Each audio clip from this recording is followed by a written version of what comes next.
একটু বেশি করে মাছ ধরবো। যত বেশি মাছ ধরবো তত তাড়াতাড়ি বিক্রি করে লাভবান হবো। রতনটার মাছ ধরতে আসলে আমারই লস। এর আগে যেভাবেই হোক সবগুলা মাছ ধরে ফেলি।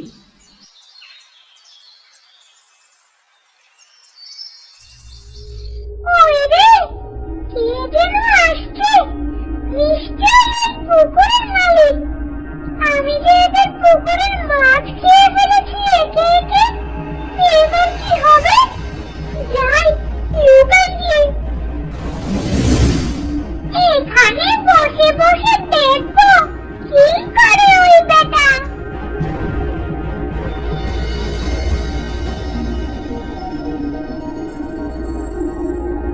এই তো চলে এলাম। এবার মানে মানে করে সবগুলা মাছ ধরে ঝোলায় ভরে ফেলি।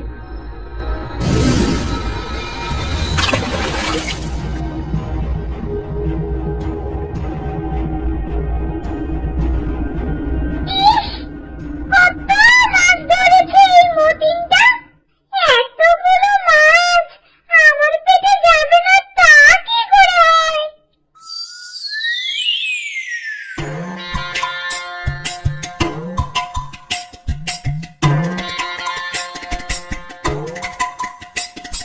দেখ, আমার সব মাছ ধরা হয়ে গেছে। রতন বেটাকে এবার জব্দ করা যাবে ভালো। আগামীকাল যখন সে মাছ ধরতে আসবে, হাতে গোলে কয়েকটা মাছ ধরার কিছুই পাবে না। যাই, আজকে আমার মাছ ধরা হয়ে গেছে, আমি বাড়ি চলে যাই।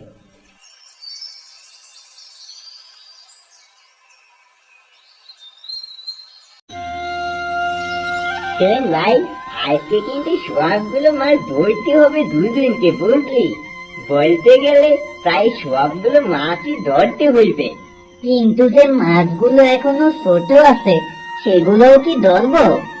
আরে না রে দাদা, ওইগুলো তো বিক্রি হইব না। তুইও যে কি কি বলিস। নে, এইবার তাড়াতাড়ি পা চালা তো দেখি।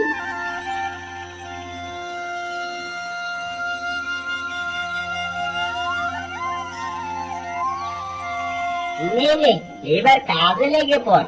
তুই পুকুরের ওই পাশে যা, আমি এইখান থেকে মাছ ধরি। আচ্ছা দাদা।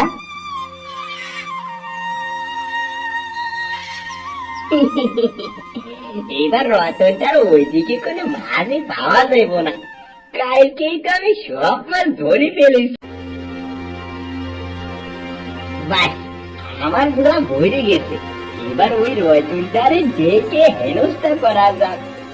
রতিন, ও রতিন, আমার মাছ ধরা হয়ে গেছে, তোর কি হলো?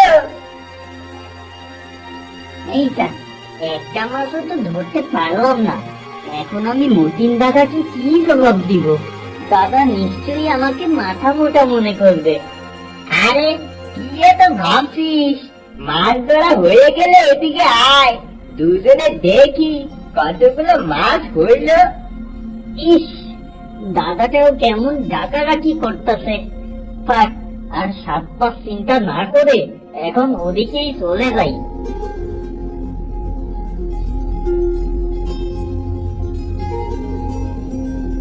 কই রে, দেখি দেখি কতগুলো মাছ ধরেছিস দেখি।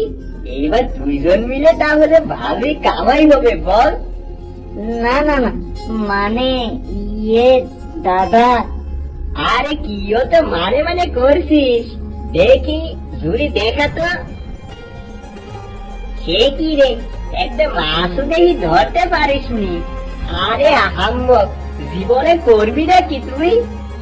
না দাদা, আমার মনে হয় কি আমি যতবার জাল পালাইছি ততবার মাছগুলো ভয়ে পালাইয়া গেছে, আর হয়তো তোমার এদিকে চলে আইছে। থাক, আর বাহানা দিতে হবে না। জীবনে কিছুই করতে পারবি না সেটা আমি জানি।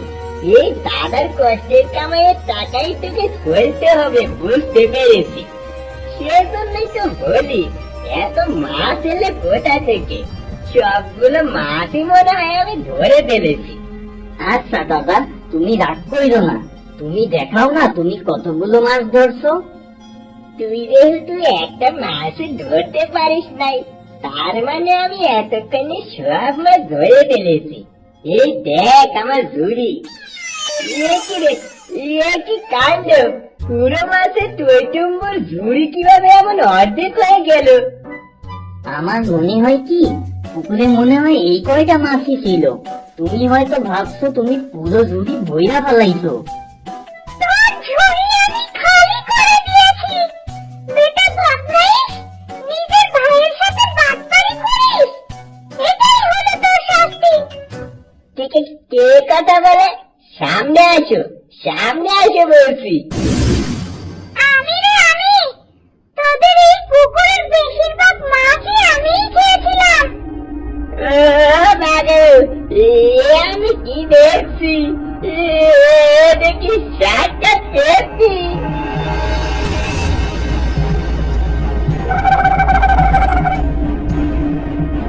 আরে পালাচ্ছিস কোথায় বাচ্চা?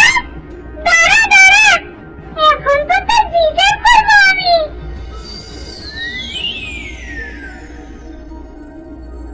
ও পেটনি, আমাদেরকে সাইরা দাও। আরে দাঁড়া, অত ভয় পাচ্ছিস কেন? তুই এই সবগুলো মাছের ভাগিদার। তুই জানিস গতকাল তোর দাদা এখানে এসে কতগুলো মাছ নিজে চুরি করেছে? মিথ্যে কথা, গতকাল তো আমি এদিকে আসিনি। ফের আমার সামনে দাঁড়িয়ে মিথ্যা কথা বলছিস? দাঁড়া।